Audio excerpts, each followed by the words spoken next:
Pinanood ko siyang maglakad palayo, bitbit ang diploma at isang bungkos ng pangarap na alam kong hindi ako kasama. Katulad ng dati, hindi niya alam na naroon ako, nakatitig, bawat hakbang niya ay parang tinik na dahan-dahang bumabaon sa puso ko. Ito na iyon, ang pagtatapos ng 4 na taon ng lihim na pagtingin, ng mga ngiting pilit, at ng mga salitang hindi kailanman nabigkas. College. Para sa iba, ito ang panahon ng walang katapusang kasiyahan, ng mga bagong kaibigan, at ng mga unang pag-ibig na nauwi sa sila na. Para sa akin, si Rachel Hernandez, ang college ay defined ng isang pangalan, Drew Aquino. Isang pangalan na kay sarap bigkasin sa isip, pero ni minsan ay hindi ko nagawang isatinig sa harap niya ng may ibang kahulugan, kundi pagkakaibigan, o mas tamang sabihin, bilang isang kaklase na laging maaasahan. Sa malawak na kampus ng universidad namin, madalas akong nakaupo sa ilalim ng isang mayabong na puno ng mangga, bitbit ang makapal na libro na kunwari ibinabasa ko. Pero ang totoo, ang mga mata ko'y palihim na sumusulyap sa kabilang dulo ng quadrangle, kung saan madalas tumambay si Drew kasama ang barkada niya. Ang tawa niya, parang musika sa pandinig ko, kahit na ang kadalasang dahilan ng halakhak na iyon ay ang mga kalokohan ng mga kaibigan niya, at hindi ako. Ang paraan ng paghawak niya sa buhok kapag napapaisip, ang bahagyang pagkunot ng noo niya kapag seryoso sa discussion sa klase, o kahit ang simpleng pag-inom niya ng tubig mula sa tumbler, lahat yon nakarecord sa isip ko. Parang paboritong pelikula na paulit-ulit kong pinapanood. Hoy, Rach! Tulala ka na naman dyan, bungad minsan ni Lisa, ang college best friend ko, sabay tapik sa balikat ko. Siya lang ang nakakaalam ng lahat. Siya ang saksi sa bawat tikilig di moment ko na ako lang naman ang nag-imbento. Si Papa Drew na naman ba iyang tinititigan mo? Nako, girl, umamin ka na kasi. Ngiti lang ang isasagot ko, isang ngiting may halong kaba at lungkot. Paano ako aamin? Ako, na simple lang, na ang tanging maipagmamalaki ay ang pagiging consistent sa dean's list. Siya, na campus heartthrob, na halos lahat yata ng babae sa department namin may gusto sa kanya. Anong laban ko? Minsan, sa library, habang abala ako sa pag-review para sa major exam namin sa economics, naramdaman kong may tumayo sa tabi ko. Amoy pa lang, alam ko na. Yung pabango niyang yon, yung Axe chocolate na kahit simple lang, sa kanya, ang bango-bango. Rachel, right? Napalunok ako. Dahan-dahan akong lumingon, pinipilit na maging normal ang ekspresyon ng mukha ko. Ah! Drew! Bakit? Umiti siya, at parang biglang lumiwanag ang buong seksyon ng library na kinaroroonan namin. Yung ngiting yun ang nagpapahirap sa akin matulog sa gabi. Pwede ko bang mahiram yung notes mo sa last topic? Medyo na late kasi ako ng pasok noon, may inasikaso lang. Halos mahulog ang pangako. Si Drew Aquino nang hihiram ng notes sa akin. Sa dinami-dami ng pwede niyang lapitan, ako pa. Ah, CJ. Ito Inabot ko ang notebook ko, nanginginig pa ang kamay. Sana lang hindi niya napansin. Sana lang malinis ang pagkakasulat ko. Sana lang walang kung anong doodla ng pangalan niya sa gilid ng mga pahina. Shimei! Thanks, ha, sabi niya habang tinitingnan ang notes ko. You're always reliable, Rachel. Maaasahan ka talaga. Tapos, umiti ulit siya at umalis na. You're always reliable. Yun lang. Pero para sa akin, parang sinabi na niyang I like you. Ewan ko ba, ang babaw ng kaligayahan ko pagdating sa kanya. Yung simpleng papuri niya, ginawa kong big deal. Yung ilang segundong interaksyon na iyon, naging highlight ng buong linggo ko. Gabi-gabi, bago matulog, isusulat ko sa luma kong diary ang lahat.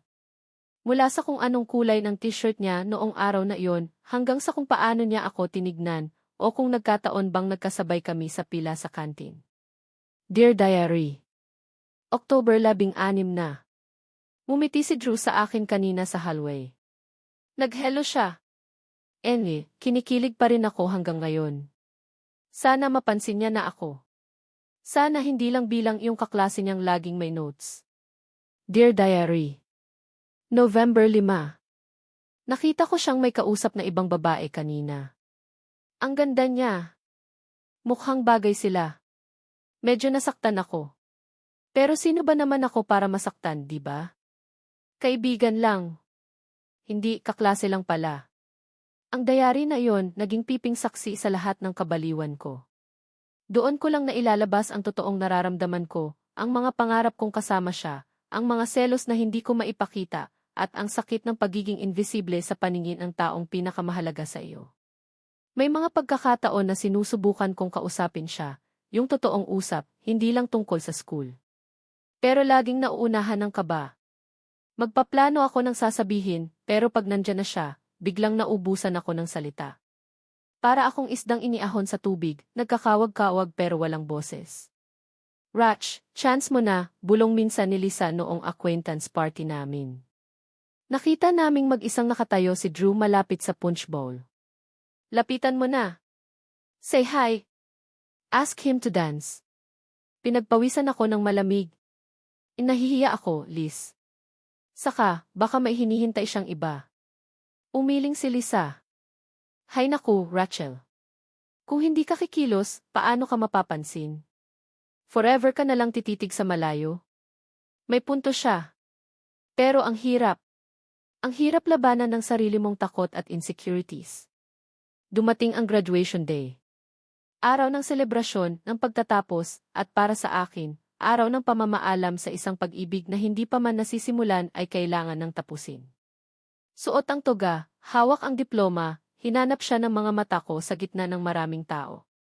Nakita ko siya, kasama ang pamilya niya, nakangiti, masaya. Gusto ko siyang lapitan, i-congratulate, sabihin na, congrats, Drew. Good luck sa future. Pero ang mga paa ko, parang napako sa kinatatayuan. Nakita kong nagpaalam siya sa pamilya niya at lumapit sa mga kaibigan niya. Nagtatawanan sila, nag-aapiran, nagpaplano na ng selebrasyon. Pinanood ko lang sila. Pinanood ko siyang tumawa, pinanood ko siyang makipag-usap sa iba, pinanood ko siyang dahan-dahang naglakad palayo, kasama ang mga kaibigan niya, papalabas ng auditorium. Walang lingon. Walang paalam. Hindi niya alam na may isang Rachel na humihiling na sana, kahit isang sulyap lang, ibinigay niya. Hindi niya alam na may isang pusong nadurog na naman nang hindi niya namamalayan. Natapos ang college, at kasama sa mga librong isinilid ko sa bowl, ay ang mga pangarap ko tungkol kay Drew. Itinago ko na rin ang diary ko sa pinakailalim na drawer, kasama ng mga litratong palihim kong kinunan sa kanya, mga litratong kupas na, pero ang alaala, sariwa pa rin. Sabi nila, time heals all wounds. Siguro nga. Pero paano kung ang sugat, hindi naman talaga naghilom? Paano kung nagpanggap lang itong magaling, pero sa isang iglap, sa isang hindi inaasahang pagkakataon, ay hihilab ulit, mas matindi pa kaysa dati? Akala ko, tapos na. Akala ko, nailibing ko na ang lahat ng nararamdaman ko para sa kanya, kasabay ng pagtatapos namin sa kolehiyo. Akala ko, handa na akong harapin ang bagong yugto ng buhay ko nang wala na siya sa isip ko. Pero paano kung ang tadhana may ibang plano? Paano kung ang puso, kahit anong pilit mong turuan, ay may sarili pa ring gustong sundan? Ang hirap pala talagang kalimutan ang unang pag-ibig, lalo na kung sa bawat pagpikit mo ng mata, ang mukha pa rin niya ang nakikita mo, at ang tanong na paano kung, ay patuloy na bumubulong sa iyo. Lumipas ang 5 taon. 5 taon ng pagtatrabaho sa isang advertising agency bilang graphic designer, 5 taon ng pilit na paglimot, at 5 taon ng paniniwala na ang anino ni Drew Aquino ay tuluyan ng nabura sa sistema ko. Ang dating Rachel na laging nakatungo at takot magsalita. Medyo nag-level up na. Natuto na akong makipag-usap sa mga kliyente, magpresenta ng mga ideya, at kahit papaano, nagkaroon na rin ng kaunting kumpiyansa sa sarili. Ang diary? Nakatago pa rin pero hindi ko na binubuklat. Para saan pa? Ang mga pahina noon ay puno ng isang pangarap na matagal ko nang isinuko. Akala ko. Martes. Karaniwang araw sa opisina. Busy ang lahat sa kani-kanilang mga cubicle. Ako, abala sa pag-finalize ng layout para sa isang bagong campaign. May big meeting kami mamayang 3:00 para sa isang potensyal na malaking kliyente. Medyo kabado pero excited. Ito na yung break na hinihintay ng team namin. Guys, heads up! Paparating na raw yung representatives from Endesti Solutions. Ramirez, our CEO, wants everyone involved in the pitch to be in conference room T in 15 minutes, anunsyo ni Clara, ang aming department head, habang mabilis na dumadaan sa ISO. Nag-ayos ako ng sarili, kinuha ang laptop at ang presentation materials ko. Huminga ako ng malalim. Kaya ko to. Pagpasok ko sa conference room T, nandoon na ang halos lahat ng taga-creative at accounts team. Si A. Ramirez, nakaupo na sa dulo ng mahabang lamesa, seryoso ang mukha. May 2 bakanting upuan pa malapit sa kanya, para siguro sa mga bisita. Umupo ako sa tabi ni Ben, isa sa mga writer namin. Kinakabahan ako, Bes, bulong ko kay Ben. Relax, Ratch. Galingan lang natin. Kayang-kaya yan, sagot niya, sabay kindat. Ilang sandali pa, bumukas ang pinto ng conference room. Pumasok si Ines Daza, ang executive assistant ni A. Ramirez, at kasunod niya ang 2 lalaki na naka-corporate attire. Ang isa, medyo may edad na, siguro nasa late 40. Ang isa naman. Parang biglang huminto ang pag-ikot ng mundo ko. Nanlamig ang mga kamay ko. Ang tibok ng puso ko, biglang kumabog ng sobrang bilis, parang gustong kumawala sa dibdib ko. Kilala ko yung tindig na iyon. Kilala ko yung paraan ng paglalakad. Kahit medyo nag-iba ang gupit ng buhok niya, mas mukhang mature at professional ngayon, alam ko. Hindi ako pwedeng magkamali. Siya nga. Si Drew Aquino. Nakatayo siya roon, katabi ng mas matandang kasama niya, nakikipagkamay kay Emil Ramirez. Nakasuot siya ng navy blue suit, puting long-sleeved shirt, at pulang kurbata. Mas tumangkad pa yata siya ng kaunti, o baka dahil lang sa suot niya. Pero yung mukha, yung mga matang yon na minsan kong pinangarap na titigan ako pabalik, yung ngiti niyang pamatay na minsan kong inasam na para sa akin hindi nagbago. Good afternoon, everyone.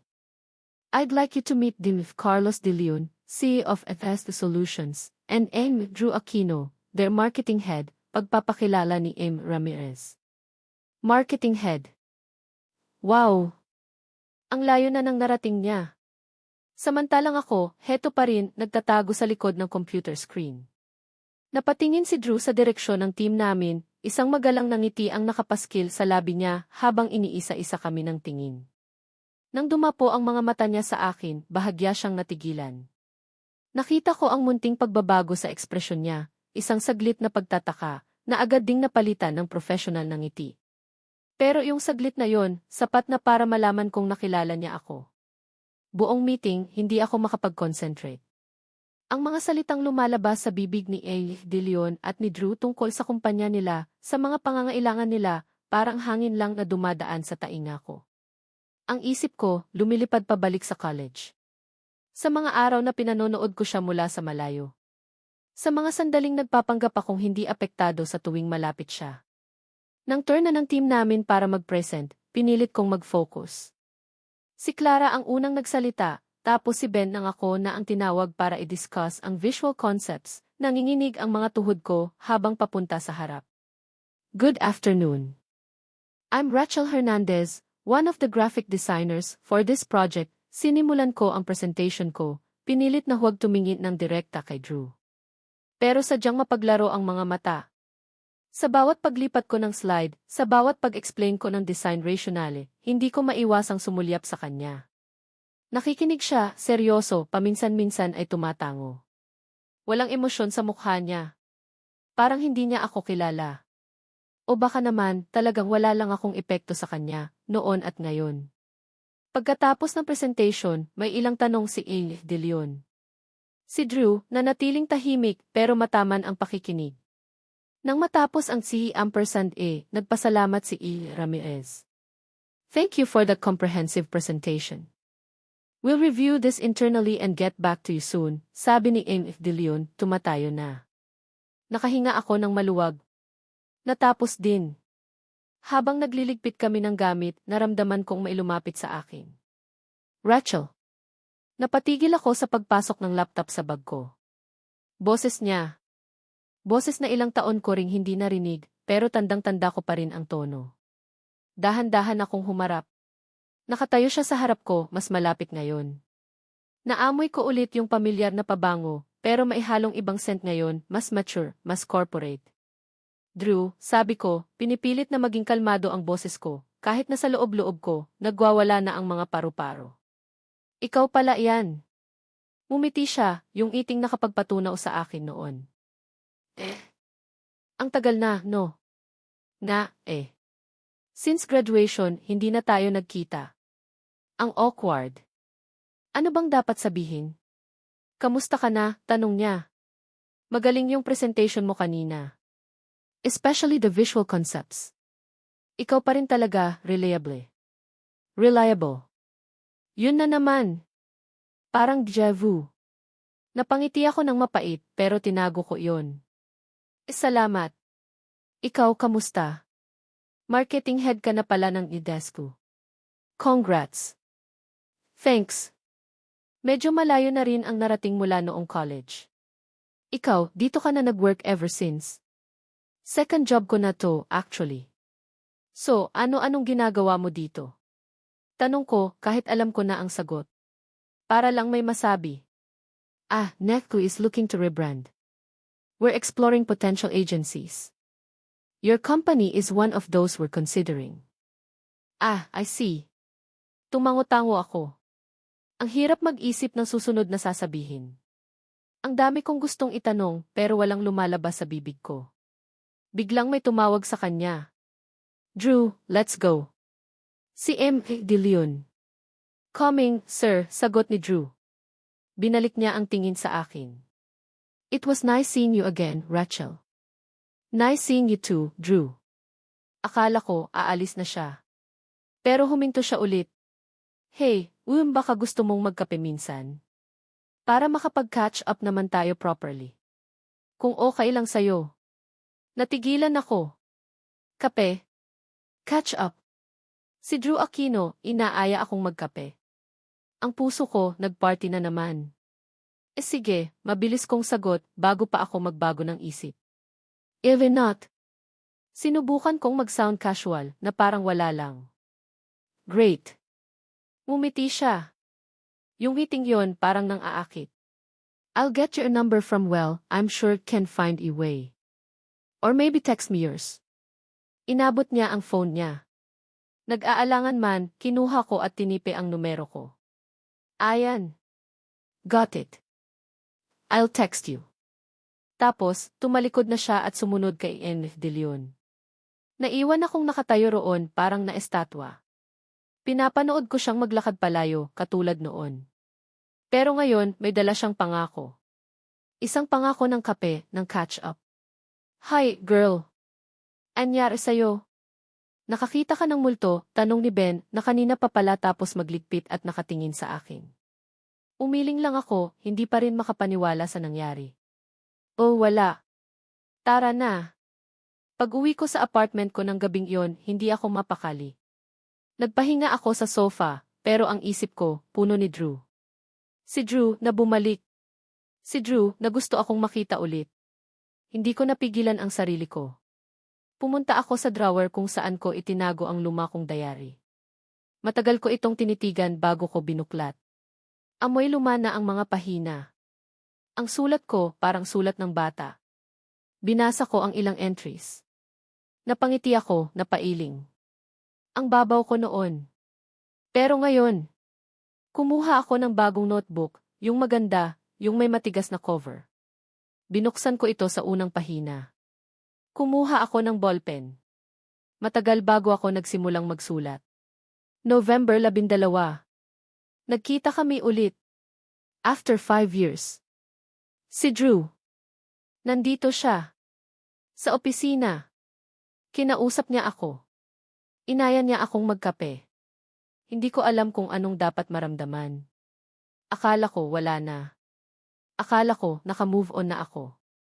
Pero kanina, noong nakita ko siya, noong humiti siya, noong kinausap niya ako parang bumalik lahat. Yung kaba. Yung kilig. Yung pag-asa. Pero iba na ngayon. Hindi na kami mga bata. May mga trabaho na kami. May mga sarili ng buhay. Bakit parang hindi pa rin nawawala?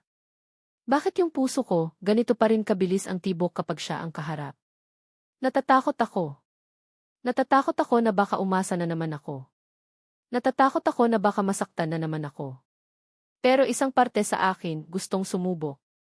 Isang parte sa akin gustong malaman kung anong mangyayari. Kape lang naman, di ba? Catch up lang. Pero bakit parang ang big deal?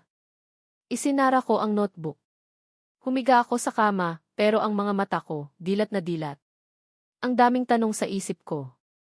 Ang daming to what ifs. Ang tadhana nga naman mapaglaro. Kung kailan akala mo payapa na ang lahat, saka naman niya ibabalik yung taong minsan nang ginulo ang mundo mo. Handa na ba ako? O isa lang itong laro na ako na naman ang talo sa huli? Lumipas ang ilang araw matapos ang muli naming pagkikita ni Drew. Totoo nga, nag-text siya. Mga simpleng kumustahan lang noong una. Tungkol sa trabaho, sa mga dating kaklase na paminsan-minsan pa naming nakakausap. Bawat reply niya, pinag-iisipan ko ng mabuti. Ayokong magmukhang atat, pero deep inside, gustong-gusto ko siyang kausap. Ang hirap magpigil ng kilig sa bawat haha o emoji na sinsend niya. Hanggang sa isang Biyernes, nag-aya ang department namin ng impromptu na dinner and drinks. Katatapos lang ng isang major project at kailangan daw mag-unwind. Sakto namang nag-text si Drew. Drew, hey Rachel. Busy ka ba tonight? Baka pwede na tayong mag-coffee. Napangiti ako. Ito na iyon. Pero may lakad kami ng team. Rachel, hi Drew. May team dinner kami tonight eh. Sayang. Hindi ko alam kung bakit ko sinabing di sayang. Siguro dahil gusto ko talagang matuloy yung kape namin. Drew, oh, I see. Saan yan? Baka pwede akong sumaglit if ever malapit lang. I'm actually around your office area. May tinapos lang na meeting. Doble ka ba?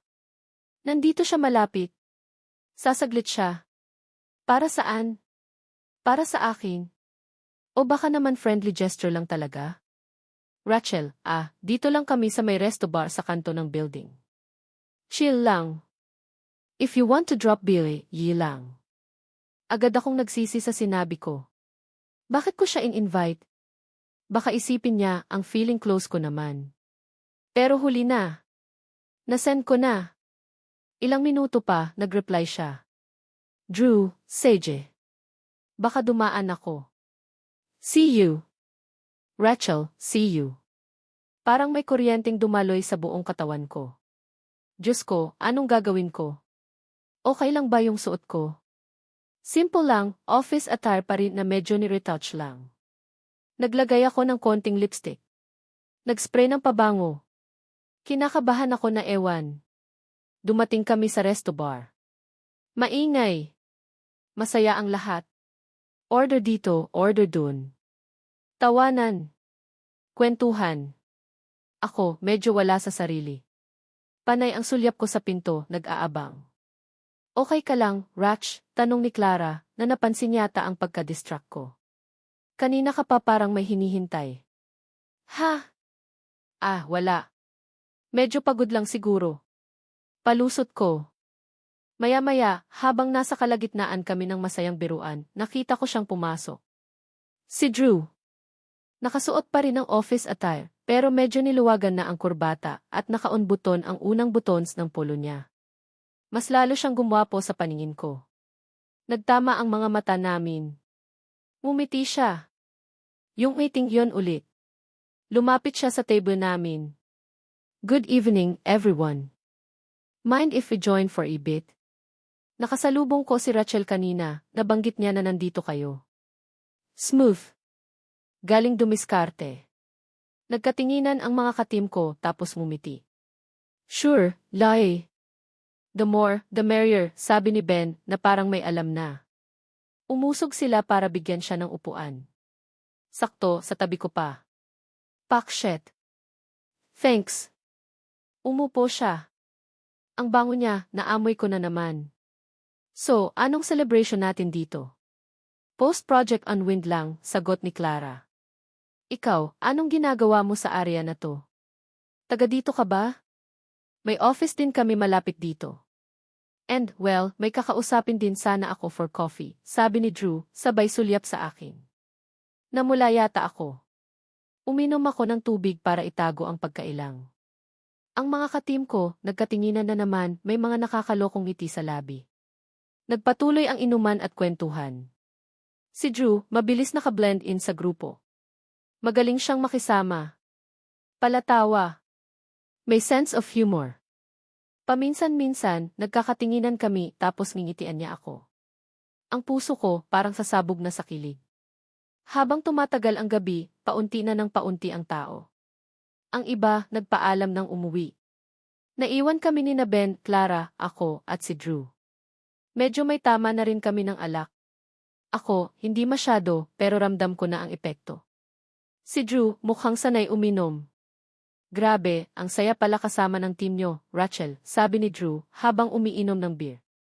Medyo namumula na ang mukha niya, pero klaro pa rin ang pananalita. Masaya talaga kami. Parang pamilya na rin, sagot ko, nakangiti. Totoo naman. Naalala ko noong college, bigla niyang sabi, nakatingin sa akin. Tahimik ka lang lagi. Pero alam mo, napapansin kita. Natigilan ako. Napapansin niya ako. Talaga? Tumango siya, tapos tumawa ng bahagya. Lalo na kapag seryoso kang nag-aaral sa library. O kaya kapag nagre-recite ka sa klase. Ang talino mo kaya. Hindi ako makapagsalita. Yung mga bagay na akala ko, ako lang ang nakakaalam, yung mga effort ko na akala ko, walang nakakapansin na papansin pala niya. Kung nalaman ko lang dati na may something ka pala, dugtong niya, mas seryoso na ang boses. Tumingin siya ng diretso sa mga mata ko.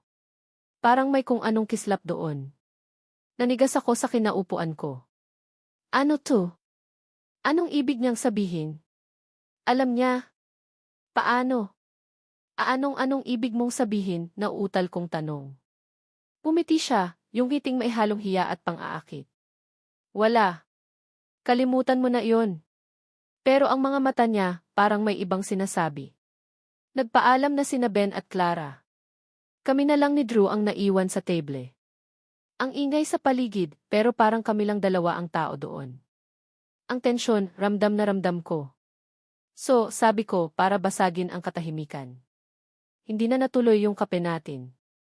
Pwede pa namang matuloy, sabi niya, lumapit ng kaunti sa akin.